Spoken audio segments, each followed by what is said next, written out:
మీ ఎలాంటి వ్యాపార ప్రకటనలకైనా వెంటనే మా ఛానల్ సంప్రదించండి. ప్రస్తుతం మనతో పాటు ప్రముఖ ఆధ్యాత్మికవేత్త, ఐకాన్ ఆస్ట్రాలజర్ గట్టుపల్లి సురేష్ బాబు గారు ఉన్నారు. గురుగారితో మాట్లాడేద్దాం. నమస్కారం గురుగారు. జై శ్రీమన్నారాయణ. గురుగారు, శత్రు భయం ఎక్కువగా ఉండడం, అలాగే ఆర్థిక సమస్యలతో సతమతం అవటం, ప్రధానంగా ఎక్కువ మంది ఈ సమస్యతో బాధపడుతున్నారు. తాంత్రిక పరిహారాలు ఏదన్నా ఉంటే తెలియజేయండి గురుగారు. తాంత్రికం అంటే ముందుగా అందరికీ గుర్తొచ్చేది నిమ్మకాయలు. సో ఎన్నో రకాల పరిహారాలు చేసుకుంటూ ఉంటారు, చాలా ఖర్చు పెట్టి, పెద్దగా ప్రయోజనం అంటే అందరికీ అన్నీ వర్కౌట్ అవ్వాలని రూల్ లేదు. బట్ నిమ్మకాయలతో తాంత్రిక పరిహారం ఏదైనా చేస్తే ఇప్పుడు మనం అనుకున్న శత్రుభయం కావచ్చు, ఆర్థిక సమస్యలు చాలా వరకు మెరుగవుతాయి అని చెప్పి చాలా వరకు ప్రస్తావన ఉంది. మరి ఏంటి నిమ్మకాయలకి అంత పవరు? మంచి తాంత్రిక పరిహారం నిమ్మకాయలతో ఏదన్నా ఉంటే తెలియజేయండి గురుగారు. ఖచ్చితంగా ఆర్థిక పరమైనటువంటి ఇబ్బందులు, శత్రుభయం. ఓకే, ముందుగా శత్రువు నుంచి జయించాలంటే ఏం కావాలి? మనలో ధైర్యం కావాలి, స్థైర్యం కావాలి, అలానే బలం కూడా కావాలి.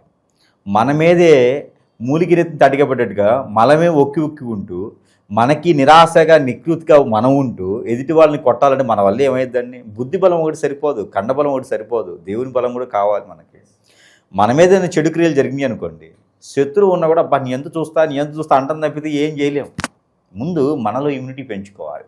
ఎవరు ఏది కావాలన్నా ముందు మన ఆరోగ్యం, మన పరిసరాలు, మనం ఎలా ఉంటున్నాం, ఇది ఒకటి గమనించుకోవాలి. ప్రతి ఒక్కరు కూడా తాంత్రికం అంటే అంత ఈజీ కాదు. తాంత్రికం చేస్తున్నారు అంటే తాంత్రికం అంటే మహా ఈజీ కాదండి, చాలా సాధన ఉండాలి. అది ఎన్నో రాత్రులు శ్రమ ఉండాలి, ఎంతో పెట్టి పుట్టి ఉండాలి. అంత ఈజీగా ఏదో నిమ్మకాయ కోసేస్తే పని అయిపోదు, దానికి ఎన్నో రకాల విద్యలు ఉంటాయి. ఇక తాంత్రికం ద్వారా మనకి ఆర్థికమైనటువంటి ఇబ్బందులు, శత్రు భయం. ముందు మనం బలంగా ఉండాలి. తాంత్రికానికి కావాల్సింది బయటకు ఉండేటువంటి ఆకారం కాదు, లోపల 10 మంది మనుషులు పట్టే ఆకారం ఉండాలి, ఆ శక్తియుక్తులు ఉండాలి. ముందు మనకి ఏదో రెమెడీ ఇచ్చేస్తారు గురువుగారు అంటే కాదు, అది చేసేటువంటి ధైర్యం కావాలి, అది చేశాక తట్టుకునేటువంటి శక్తి కావాలి. అది కావాలంటే ముందు మనం ఇమ్యూనిటీ ఉన్నామో లేదో చూసుకోవాలి. మనం 10 కోళ్ళని 20 మేకలను తింటే సరిపోదు. ఇప్పుడు అంత ధైర్యం కావాలంటే ఇప్పుడు ఏ అర్ధరాత్రి వెళ్ళి శ్మశానంలో కూర్చోమంటారు ఏంటి గురువు గారు అని చెప్పి చాలా మంది సందేహం వస్తాం. ఇక్కడ ఏం లేదండి, ప్రతి ఒక్కరు కూడా ముందు మనకి మనంగా పాజిటివ్ అవ్వాలి. ముందు మనకు మనంగా పాజిటివ్ అయ్యేదానికి చెప్తా ఒక రెమెడీ. ఆ రెమెడీ తర్వాత కొంచెం గ్యాప్ ఇచ్చి అప్పుడు శత్రు భయాన్ని చేయొచ్చు. ఓకేనా? అయితే ఎవరు ఇక్కడికి వెళ్ళి సాధన చేసే అవసరం ఉంటే అందరూ సాధన చేసి మేమెందుకు? అందరూ డాక్టర్లు అయితే అందరూ డాక్టర్ లేదు డాక్టర్ ఎందుకు? అలానే అందరూ సాధన చేసే అవసరం లేదు. ముందు ముఖ్యంగా నిమ్మకాయ తీసుకోవాలి. నిమ్మకాయ తీసుకొని 2 బద్దలు చేయాలి, అడ్డంగా కోయాలి. అలానే ఒక కొబ్బరికాయ తీసుకోవాలి. కొబ్బరికాయ నిమ్మకాయ ఫస్ట్ మొదటిసారిగా తల చుట్టూతో 7 సార్లు తీసుకోవాలి. ఆడ పెట్టుకొని కట్ చేయాలి. నిమ్మకాయని కట్ చేసి కొబ్బరికాయని కొట్టేసేయాలి. కొబ్బరికాయ 2 బద్దలైపోద్ది, నిమ్మకాయ 2 పీసులు అయిపోద్ది. అయిన తర్వాత ఒక పక్కన ఒక 5 లవంగాలు గుచ్చాలి నిమ్మకాయకి, ఒక పక్కన 3 లవంగాలు గుచ్చాలి నిమ్మకాయకి. దాన్ని మడిచేసి గుచ్చిన తర్వాత అటుపది గుచ్చిన తర్వాత మడిచేసి దాని లోపల పసుపు, తేనె వేసి నల్లదారం కట్టాలి. నల్లదారం కట్టిన తర్వాత ఆ నిమ్మకాయ కొబ్బరి చిప్పలో పెట్టాలి. కొబ్బరి చిప్ప కూడా 2 అతికిచ్చేసి దానికి ఎర్రదారం కట్టాలి. ఎర్రదారం మనకి మూలతో ఇలాంటి దారాలు ఉంటాయి, అలా దారం కట్టేసేయాలి, మళ్ళీ అతికిచ్చి కట్టేసేయాలి. అలా కట్టినటువంటిది ఎక్కడైనా తీసుకెళ్ళి అంటే మనం కట్టిన తర్వాత కూడా దిష్టి తీసుకోవాలి. కట్టిన తర్వాత దిష్టి తీసుకుంటే మనకి అసలు శత్రువు ఎందుకు ఏర్పడతాడు? అక్కడే శత్రువు సగం నాశనం అయిపోతాడు. అయితే ఈ పరిహారం చాలా గొప్పదనమాట. ఇది చేసుకుంటూ ఈ కొబ్బరికాయ కొట్టిన దాన్ని మళ్ళీ దిష్టి తీసేసుకొని ఎక్కడైనా నీటిలో కానీ, పారేటువంటి నీటిలో కానీ, పొదలకొని చెట్లలో కానీ ఇసిరేయాలి. ఇంకా వాటిని పట్టించుకోకూడదు మనం.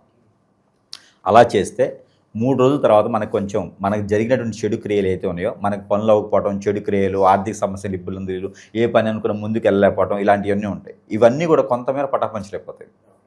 పటాపంచలైన తర్వాత అప్పుడు వీరికి కొంత ఆత్మస్థైర్యం వస్తుంది. నేను శత్రువుని జయించగలుగుతా, వాడు కత్తితో పొడుస్తుని కనీసం గుండుసుతో పొడుస్తా. గుండుసుతో కూడా నొప్పి ఉంటుంది ఒక్కొక్కసారి. అయితే అంతే కదా, గుండుసుతో కళ్ళలో పొడిచావనుకో చచ్చిపోతాడు. అంతేనా? కత్తితో అంటే పొట్లోనే ఎక్కడెక్కడ పొడవాలి. గుండుసు ఒకటి కంట్లో పొడిస్తే ఇంకా యాడ పొడుస్తారు? కత్తి ఉన్న ఏం ఉపయోగం? కళ్ళు లేకుండా కత్తి ఉండే ఉపయోగం ఏంది? అది శత్రువుని జయించడానికి ఎన్నో రకాల బుద్ధులు ఉంటాయి. గుండుసు ఒకటి చాలు. అయితే ఇక దీన్ని అయిపోయిన తర్వాత మనలో ఇమ్యూనిటీ అది పెరుగుతుంది. అయిపోయిన తర్వాత 3 రోజులు 4 రోజుల తర్వాత శత్రువుని జయించే విధానం. శత్రువుని జయించాలంటే కూడా నిమ్మకాయే వాడాలి. వారి ఫోటో తీసుకోవాలి. ఈ రోజుల్లో ఫోటో అంటే చాలా ఈజీ కదా. తలకాయ వరకు కట్ చేయాలి. తలకాయ వరకు కట్ చేసి ఆ తలకాయ వరకు మడతేసి ఏదైతే మనం అనుకున్నాం నిమ్మకాయ, ఇది కూడా నిమ్మకాయలను కట్ చేయాలి. నిమ్మకాయ సగభాగం చేసి, అంటే పూర్తిగా కట్ చేయాలి, ఒక ఎడ్జ్ ఉంచాలి. ఎడ్జి ఉంచి ఆ ఎడ్జికి మళ్ళీ అతికిచ్చేసేయాలి. నిమ్మకాయని పూర్తి కట్ చేయకుండా సగం కట్ చేసి ఫోటో ఉంది కదా, ఈ ఫోటో దానికి పెట్టాలి. పెట్టేసి ఇక సూదులు, ఎట్లాంటిది పెద్ద పెద్ద సూదులు ఉంటాయి, హోల్స్ వేసిన సూదులు ఉంటాయి, గుండు సూదులు ఉంటాయి, పెద్దగా ఉంటాయి, లేదంటే దబ్బనాలు లాంటివి, పూజ సూదులు లాంటివి ఉంటాయి, అవన్నీ కూడా గుచ్చేసేయాలి. చుట్టూతో గుచ్చాలి. ఆపరేషన్ చేయాలి. ఇక నిమ్మకాయకి ఆపరేషన్ చేయాలి. ఆపరేషన్ చేసిన నిమ్మకాయకి ఎర్రని దారం కట్టాలి. కట్టేసి అక్కడ ఈ ఎర్ర దారం కట్టినట్టు నిమ్మకాయ అతని ద్వారా నీకు ఎలాంటి ఇబ్బంది ఉందో ఆ ఇబ్బంది చెప్పేయాలి. చెప్పేసి అది ఎక్కడైనా వణుకుల్లో కానీ అది ధర్మస్థలాల్లో కానీ పడివేయాలి. ఇంకోటి, నిజంగానే మీకు ఇబ్బంది పెడుతున్నారంటే మినప్పిండి పచ్చిది నల్ల మినుములు తీసుకొని పిండి ఆడించాలి. 1 కిలో మినుములు తీసుకుని పిండి ఆడించాలి. దాంట్లో బియ్యం పిండి కొంత కలపాలి. 1/2 కిలో బియ్యం, కిలో మినుములు, నల్ల మినుములు తీసుకొని గ్రైండ్ పట్టేయాలి. పొడిపిండి చేయించాలి. పొడిపిండి చేయించి ఆవు పాలు, కుంకుమ పువ్వు, ఈ 2 కలిపేసి పన్నీరు, 3 కలిపేసి నిమ్మరసం కూడా పిండి ఒక బొమ్మను చేయాలి. బొమ్మను చేసి ఆ బొమ్మలో ఎక్కడైతే ఆ అబ్బాయికి, ఎవరైతే అమ్మాయికి, ఎదుటి వాళ్ళకి, వాళ్ళు నా శత్రువులు, నిజంగా శత్రువులు ఉండాలండో, చాలా ప్రమాదకరమైనటువంటి రెమెడీ. లేకపోతే ఎవరి భర్తలు చేయకండి, చెప్తున్నారు కదా గురువుగారని. నిజంగా శత్రువులు ఉంటే చేయాలి. అయితే ఎదుటి శత్రువు నిజంగానే ఉన్నాడంటే కనుక ఎక్కడ హార్ట్ ప్రాబ్లం రావాలంటే వారి యొక్క తలకాయ వరకు బొమ్మ హార్ట్లో పెట్టాలి. బ్రెయిన్ పని చేయకూడదంటే బ్రెయిన్లో పెట్టాలి. ముక్కు పని చేయకూడదంటే ముక్కులో పెట్టాలి. అలా పెట్టేసి దానిపైన ఈ యొక్క బాంబే మొలలను దొరుకుతాయి, చిన్న చెప్పుల మొలలు అంటారు. ఆ చెప్పుల మొలలు కొట్టాలి. ఎక్కడైతే సమస్య రావాలనుకుంటే అక్కడ 5 మొలలు కొట్టాలి. 5 వాళ్ళ ఫోటో పెట్టేసి 5 మొలలు కొట్టేసి దానిపైన నిమ్మకాయ గుచ్చాలి. చెప్పు మీద కొట్టుతాం కదా, దానిపైన నిమ్మకాయ గుచ్చేసాలి. ఇక దానిపైన నిమ్మకాయ గుచ్చేసి కనుక అలా బొమ్మకి ఎక్కడెక్కడ చెడిపోవాలి, మోకాళ్ళు అయితే మోకాళ్ళ దగ్గర ఒక ఫోటో పెట్టాలి. మోకాళ్ళ మీద నిమ్మకాయ గుచ్చాలి. అక్కడ ఈ మొలలు, చెప్పు మొలలు కొట్టాలి.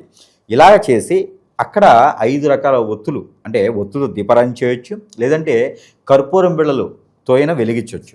వెలిగించి దీపారాయణ చేస్తే కూడా శత్రు భయం, ఎంతటి శత్రువు అయినా సరే, శత్రువు అజాత శత్రువు అయినా, శత్రువు మనల్ని ఎంత మోసం చేసినా, శత్రువు 6 అడుగులు 7 అడుగులు ఉండి మంచి బోన్సస్లా ఉన్నా, నువ్వు బిల్లపిచ్చిగా ఉన్నా కూడా నీకు శత్రువు దొంగాల్సిందే, తగ్గాల్సిందే.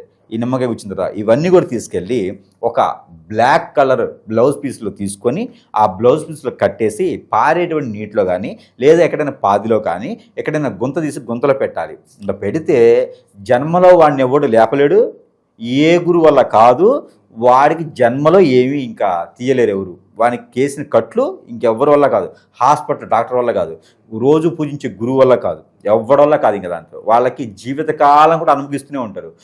చివరి ఆఖరిలో నేను పలానా వ్యక్తిని నేను ఎందుకురా నాయన ఇబ్బంది పెట్టాను, దానివల్ల నాకు ఈ పాపం అనుకుని చెప్తారు.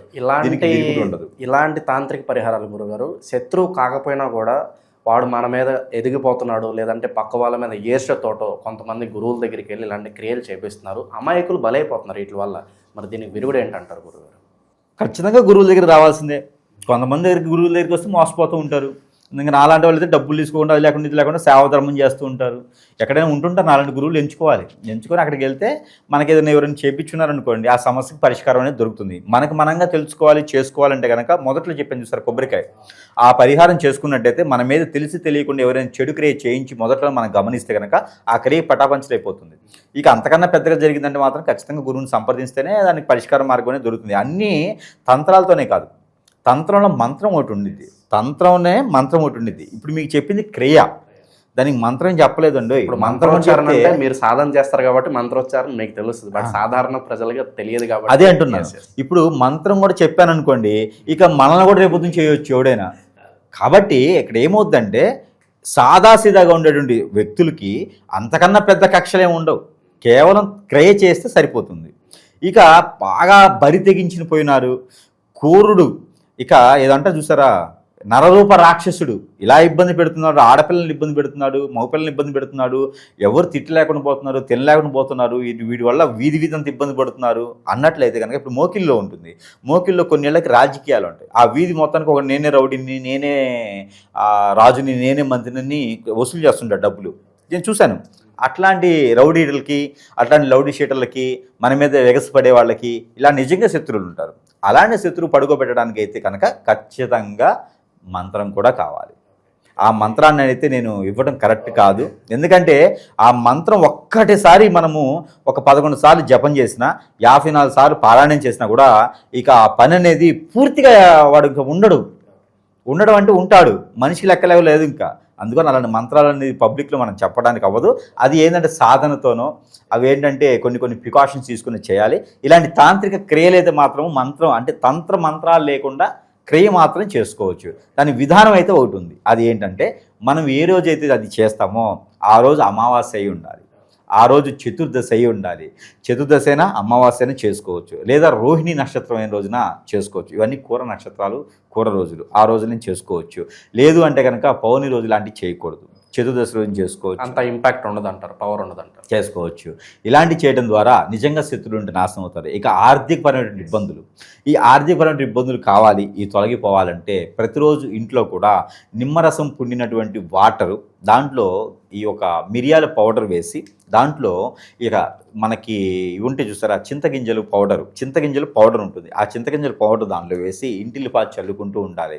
ఈ ఇంటిల్లిపాది చల్లుకుంటూ ఉంటే కనుక చింతపండులో వస్తాయి గింజలు, ఆ పౌడర్ ఇంటిల్లిపాది చల్లుకుంటూ ఉంటే ఇంట్లో ఉన్నటువంటి నెగిటివిటీ పోతుంది, ఆర్థికపరమైన ఇబ్బందులు వస్తాయి. ఇక ఆర్థికపరమైన ఇబ్బందులు కావాలంటే ముడిపోటు కట్టుకోవాలి. చిన్నగా ఎల్లో కలర్ క్లాత్ ఒకటి తీసుకొని, రిబ్బన్ క్లాత్ ఎల్లో కలర్ తీసుకొని, దాంట్లో చింత చిగురు ఒకటి, కర్పూరం బిళ్ళలు, పచ్చ కర్పూరం అయినా, ఆ ముద్ద కర్పూరం అయినా, లేదా హారతి కర్పూరం అయినా, కర్పూరం కొంత పెట్టుకోవాలి. దాంట్లో ఒక 5 ఇలాచీలు పెట్టుకోవాలి. ఇవన్నీ కూడా పసుపు కొమ్ములు ఒక 2 పెట్టుకోవాలి, జాజికాయలు ఒక 2 పెట్టుకోవాలి. ఇవి పెట్టుకొని ముడుపు ఎక్కడైనా మనం డబ్బులు పెడతాం, గల్లా పెట్టి కానీ ఏమైనా పెట్టి కానీ, ఆ దాంట్లో పెట్టుకున్నట్టయితే కనుక అష్టైశ్వర్య ప్రాప్తి కలుగుతుంది వీళ్ళకి. ఇది ఖచ్చితంగా జరుగుతుంది. ఇక ఎన్ని రకాలు చేసుకుంటూ ఉండాలి. ఇక మనకి ఎన్ని రకాలు చేసుకున్నా నాకు అవ్వట్లేదు, తెలియట్లేదు అంటే ఖచ్చితంగా గురువుని సంప్రదించాల్సిందే, వేరే ఆప్షన్ లేదు. అన్నీ చేతుల ద్వారా చేసుకుంటే అవ్వవు, కొన్ని మాత్రమే అవుతాయి. అంటే ఓపెన్ యూనివర్సిటీ మీకు చెప్పింది. ఇక డైరెక్ట్గా సర్టిఫికేషన్ కావాలంటే అలాంటి దగ్గరికి రావాల్సిందే. వస్తే వాళ్ళ తగినటువంటి శత్రువులు ఎందుకు వచ్చారు, నిజంగానే శత్రువులు ఉన్నారా, వాడు నిజంగానే శత్రువు అంటే మనం ఏం చేయడానికైనా సిద్ధంగా ఉంటాం. వాళ్ళ జోలు రాకుండా. కాకపోతే మన దగ్గర ఒకటి ఉందండి, మనిషిని హింసించాం, బుద్ధి మార్చేదానికైతే ఎక్కువగా మనం చేసేదానికి ఉంది. ఇంకా తప్పట్లేదు అనుకుంటే అప్పుడు మనిషిని మార్చేదానికైతే అవకాశం ఉంది. ప్రాణాలు తీసేదానికి మన దగ్గర లేదండి. అలాంటి మనం అసలు చేయకూడదు, అలాంటి మనకి హక్కు కాదు. అది శివభగవానుడు ఉన్నాడు, మనం చేయడానికి లేదు. కేవలం బుద్ధి చెప్పేదానికి మాత్రమే మన దగ్గర ఉంటుంది. సో ఓవరాల్గా ఈ శత్రు భయము, ఆర్థిక సమస్యల నుంచి కాస్త బయటపడడానికి అద్భుతమైన పరిష్కారాలు తెలియజేశారు. ధన్యవాదాలు.